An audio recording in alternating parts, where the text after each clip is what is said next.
Hey, good evening. Kathy Beatty here with Divorce Support Anonymous. It's Facebook Live. Glad that you've joined us tonight. I hope your week has went bearable, even found some delightful surprises within it. I am going to speak tonight on some topics. I asked some questions.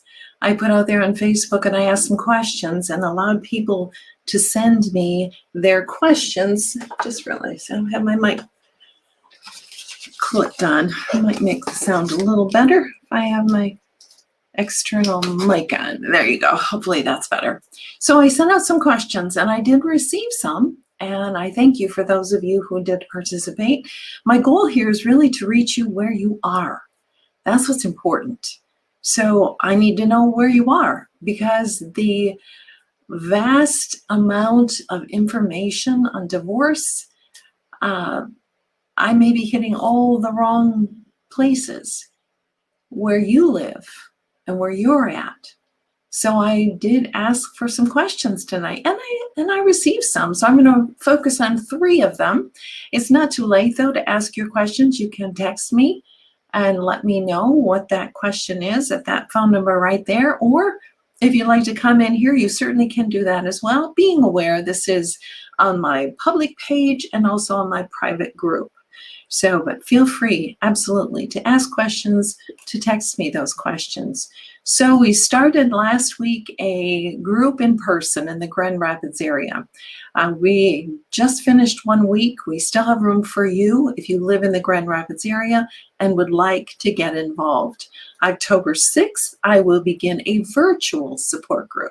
So for those of you, no matter where you live, what time zone, we are going to come together and have the support that you need virtually. So you can stay home.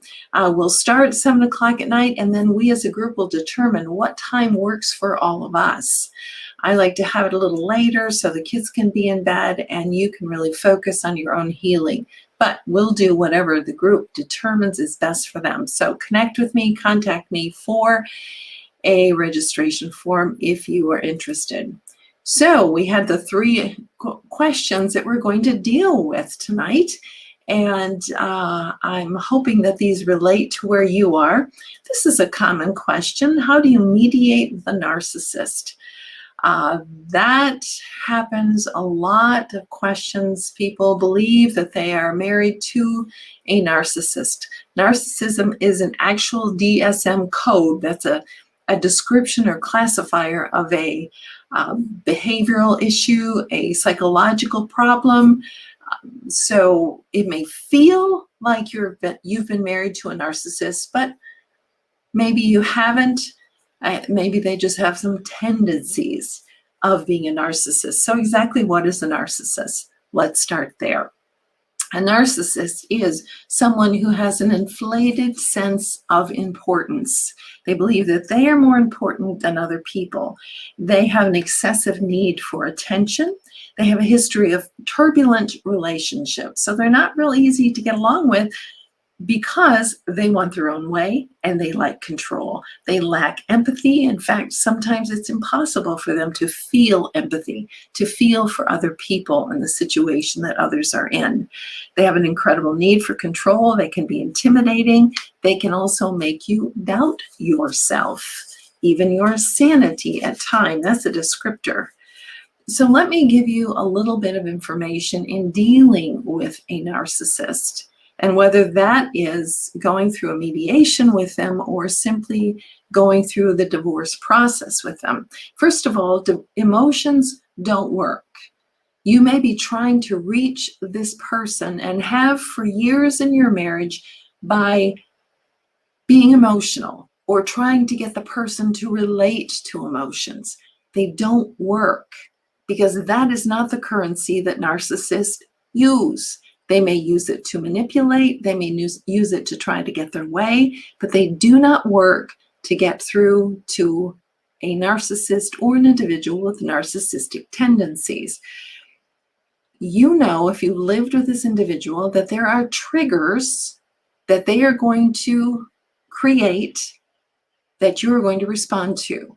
They may say things, they may say put downs to you, they may try to convince you or demand you to do something, and then you get set off because it triggers you. It triggers all of your emotions. It triggers your reaction to this individual.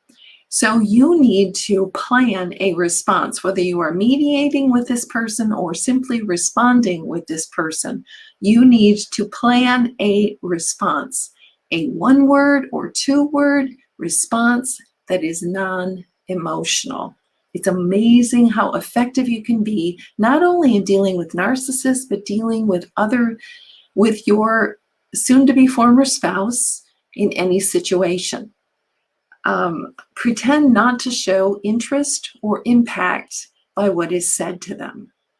That is going to help you to be strong. Do not let it get to your heart. Easier said than done, but this is a mental discipline that I know you can learn when you are dealing with a narcissist or someone who has those tendencies. Certainly you need boundaries, lots of good boundaries, not only to keep them limited, but to limit yourself. So one of those boundaries would be, I'm not having emotional conversation with this person. This person is now an unsafe individual, and I need to respond factually, briefly to this situation. So here's some more helps. Resist the temptation to prove yourself to this individual. You don't need to prove anything to them. You know you're a good mom or a good dad. You know the truth. Don't try to convince them of anything. It's not worth your breath right now. It's going to get you nowhere but a little crazier in dealing with this individual. Get support. Healthy support, because all you're hearing is what's coming at you from this individual or like-minded individual who have narcissistic tendencies. It's not going to be healthy for you. You need safe people who can support you and give you a dose of reality so that you know where you are going and what your thoughts are. Don't engage with them. Like I said, there's no reason to have emotional conversation with them at all. Don't respond to their intimidations or their poking or words that they may say or their demands. They can be very threatening. They can say to you, they can try to leverage your weak spot because they know you, right? So if you're dependent on them for income, and they say to you such things as, you're going to be out on the street and you're going to have nothing. That's not the truth. That's not the legal truth. Don't respond to that. Don't get engaged in that. Don't do the dance with that. Don't respond. This takes a lot of focus, a lot of mental restraint. But it's worth it. Consider yourself in training for life after this divorce with other people. Have this mental fortitude of not responding, of not getting into emotional responses with this individual. Stay focused. Have a plan. What is it that you want? What is it that you need from this individual? And he may spout, or she may spout and spout and spout and say, you'll never get the kids. That's not legally correct. Unless you're abusive in some way, that's different. But these threats by this individual don't count. No emotional conversation. I've said that. I want to emphasize that. There's no reason. You don't have to prove anything. Just don't. It'll keep you sane. So find where is your leverage. And this is going to take either a divorce coach or an attorney to find out where is my leverage that I can use to work with this individual. That may be the law. That may be the truth that he's not aware of and that he is not speaking to. Hey, Michael, good to see you here. Great to see. I saw a comment up there. I wondered who it was. Good to see you, Michael. So know where your leverage is. And if you really feel that you are in a situation with a narcissist, documentation is going to be key. So if you do end up going into the court system, you need to document and collect and keep all text, all emails. But a word of caution as you are doing that and gathering that information, make sure that your text going out to that individual do not have incriminating information in them. Another reason why not to respond with someone who is not reasonable, and don't expect reasonable responses from someone who is not ever going to be reasonable. Hope that makes sense. It's a lot of information. If you are involved with someone who's a narcissist, you may want to rewind this and watch it again and take notes. Take a lot of notes. But let me just emphasize again, the documentation. If you are really in a difficult situation with someone who has these tendencies, make sure you are documenting and make sure all of the information that you send out is not incriminating, is not bashing, is not doing the things in which narcissists will be doing. So we want to keep you in the clear. So in divorce, they're going to intimidate you. They're going to cause you to fear. They're going to gaslight, which means they're going to say, you never said that. What are you talking about? Make you doubt yourself. They're going to blame, shame. They're going to lie, and they're going to threaten. So you can see this is a real mental, spiritual challenge that you are in. So how do you combat that? First, you get your tools, you get good support, you get the good attorney, but you also put your nose into some scriptures to guide you.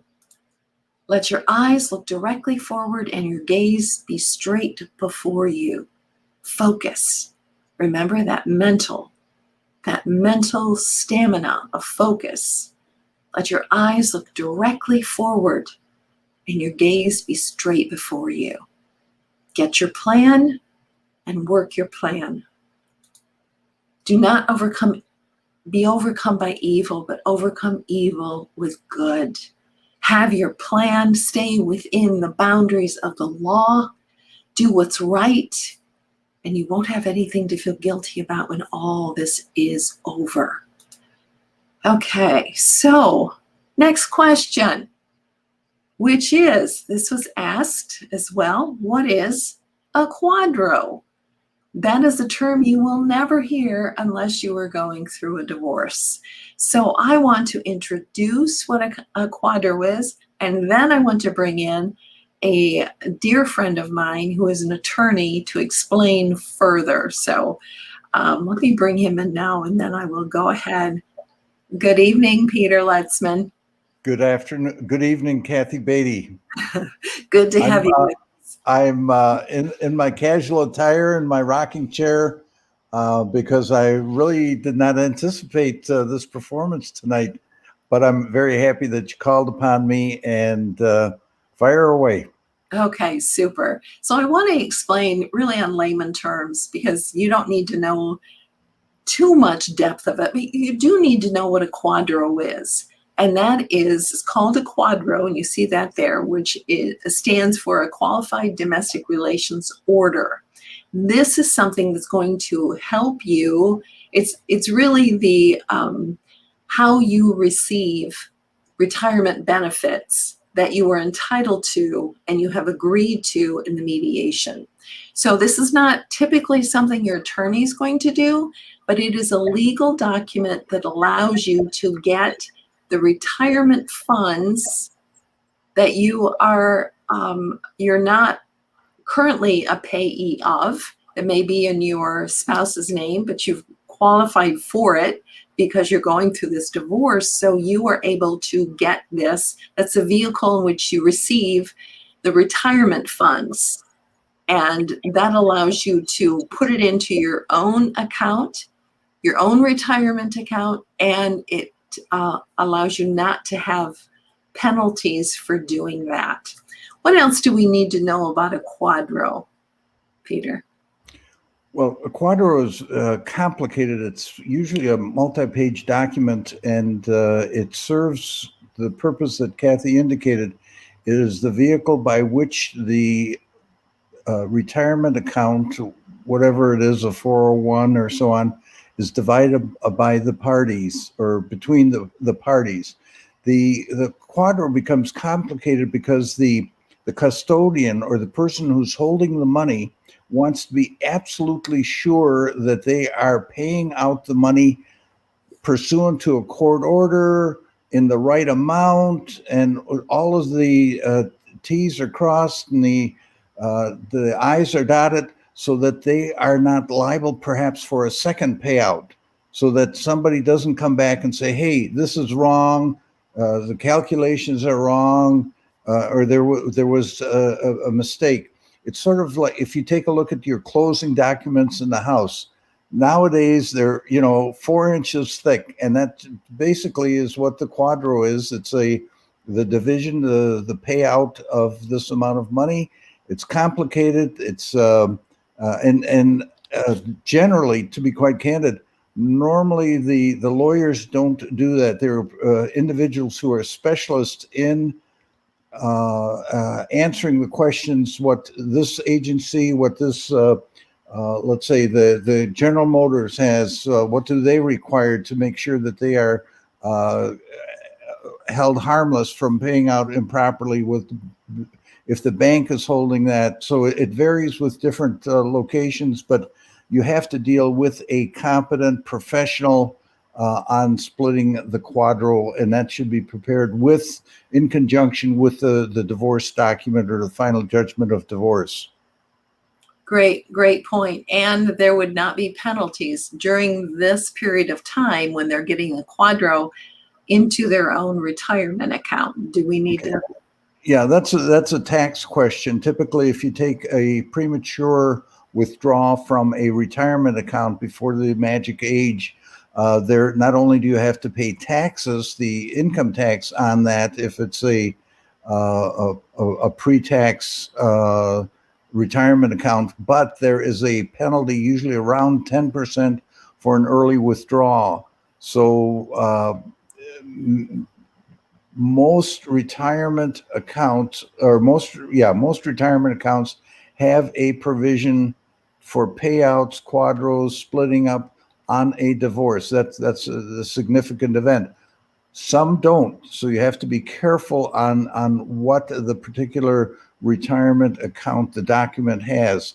That's why you want to refer that to someone who specializes in the Quadro and not just your run-of-the-mill lawyer. Peter, not only are you an amazing attorney, mediator, you also deal a lot in finances. So I know that many people listening are thinking, I'm going to get that retirement money and I am going to buy me a big house or do all the things that I've always wanted to do that I haven't done in the divorce or in the marriage. So speak to that temptation. Don't. The temptation, I think Kathy has said on different occasions, don't make any significant decisions in at least the first year after your divorce, till things settle down, till you get a sort of an equilibrium, so that you develop what is really the purpose of your new life. Where do you want to be? What do you want to do? Will you need money for that? How are you going to do that?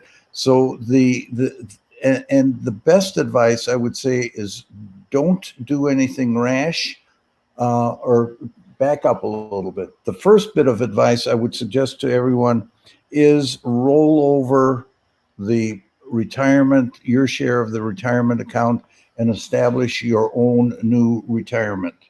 You are going to retire. Christmas comes in December. Retirement comes when old age. So it's going to come. So be prepared for that.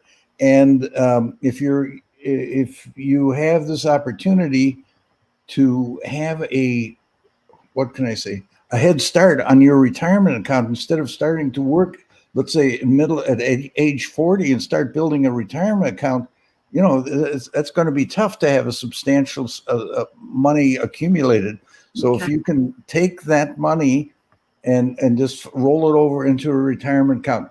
I know that it's difficult sometimes, but you didn't have it before, so you don't have it now. And I would suggest, just do the budget. And as a matter of fact, one bit of advice is, as a financial coach that I have, is whether you're divorced, whether you're single, whether you're married or so on, have a budget, a cash flow plan, know where the money is, know where the money is going. And that's again, Kathy mentioned, I do a lot of mediations, and that's one of the difficulties I find in the mediations. Folks don't know what the husband has done with the money, what the wife has done with the money. And sometimes they don't even keep track of the money themselves. They don't know what they have because they don't have enough records, and they haven't been disciplined in taking care of the money. More than you wanted to know. Cindy asked a really good question that many people are thinking. So thank you, Cindy. What about using it to pay off debt? No. To pay out, yes, you have debt. Or let's put it this way, as a absolute last resort. And it all there has to be a plan. Maybe if the debt is overwhelming, then maybe bankruptcy should be considered to move you on to that. I would hesitate to advise anybody to use the retirement account for anything other than retirement. You want a new house, then you're going to have to get the money from somewhere else, whether it's spousal support or the sharing of the equity of the old house, or the sharing of other assets that you have to pay off the debts and to to straighten your finances. Yeah, and that takes a lot. Talk about focus, as we were talking about dealing with the narcissist earlier. This really does take a plan, and there are classes out there. I know a very talented gentleman who teaches the Ramsey class. So there is a skill to learning this, and it definitely needs to be learned. I have one more question. Finish up your comment. I'd love to hear your final comment, Peter. And then I have one more question before we end tonight. If there's a bit of advice I could leave anyone who's going through divorce, go through a personal financial class just to review. Talk about insurance, talk about buying a house, talk about mortgage, talk about investing, talk about retirement, talk about kids' education, all of those things. You may know it, but maybe you need a kick in the elbow. Anyway, you may need a little bit of a push to get you to do the things that you should be doing. And that review class is a motivator to do that. So I would, yes, do Kathy's class and do this Divorce Support Anonymous, but then find, there's lots of classes. You can do it online, but there's Susie Orman, there's Dave Ramsey, but do something to get your finances under control, please. Excellent. Thank you so much, Peter, for being here. I appreciate you very much. You're welcome.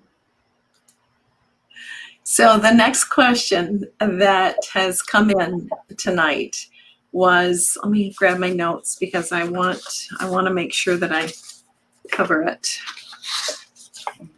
A lot of notes here tonight. And that is, the question is, how do I help myself when I still love my husband? This obviously came from a woman. And this is true for men as well. The question comes, how do we help ourselves when we find ourselves in this situation? So I just want to give you some help here, some guidance here on this really difficult topic, because it's one many of us can relate to. What do I do? How do I help myself? First of all, I want you to be realistic and consider, is there any hope for this marriage? Is it possible that you could reconcile? Is there any way? But I want you to be realistic here. I don't want you to have any fairy tale ideas. Is it possible? Is there any hope? If it is not, if there is not, then I want to guide you through how to move forward. First of all, I want you to allow yourself to grieve. Allow yourself the opportunity, the responsibility that you need to grieve the loss of this marriage, the death of this marriage. You need to grieve it. It is not something that you can just stuff away, something you can drink away, that you can, you just have to face it. You have to sit in this grief for a time. And I know it's painful and I know it's hard, but it's true. And Michael, you get it. And many people do get it. So allow yourself the grief of the loss that you are dealing with and going through. Don't minimize it, do it. Find a counselor, a pastor, a support group, a friend, someone who's going to allow you to talk, to process through what you are going through, the grief of the loss of this individual. Don't do it all by yourself. Next, be compassionate to yourself for what you are going through. This is a trauma of the heart and of the soul. Be compassionate to yourself. Don't expect yourself to climb mountains, but to manage the speed bumps right now. Be compassionate to yourself. You're dealing with a lot. Respect your feelings, whatever they may be. If you love her 1 minute and can't stand her the next, that's where you're at. Respect what your heart is trying to work out and trying to process and handle. Respect your feelings and yourself. It's okay if they are disoriented, if they're a little bit crazy today and they make sense tomorrow. It's okay. Self-care. I know that's a term you hear me say a lot. You hear it a lot. Now it is critically important for your health, well-being, and sanity that you are having some good self-care. Are you getting the rest that you need? Are you eating the foods that you need? Are you around healthy, supportive people for you? Have those boundaries. Don't be around people that are negative right now. Don't be around people who are going to bash your former spouse. It's not healthy for you. It's not healthy for you. And something else you've heard me say before, journal. Write out those feelings. Talk about them. Write them out. If you don't want to journal, then make a list of what you're feeling. That action of writing along with your emotions is helping you to deal with this situation. Do yourself a favor. Respect yourself enough to face the reality and the truth of this situation. Don't hold on to something that is not real, that is not true. Face the reality and the truth of where you are in this situation. The season has finished, and I know that there were some beautiful times within that season, but the season has finished. The good news is you are going into another season of life that can be beautiful beyond measure. So don't despair. Face the truth, but know there is a future and potential for your future after this divorce. Love yourself. Love yourself. You're going through a lot right now.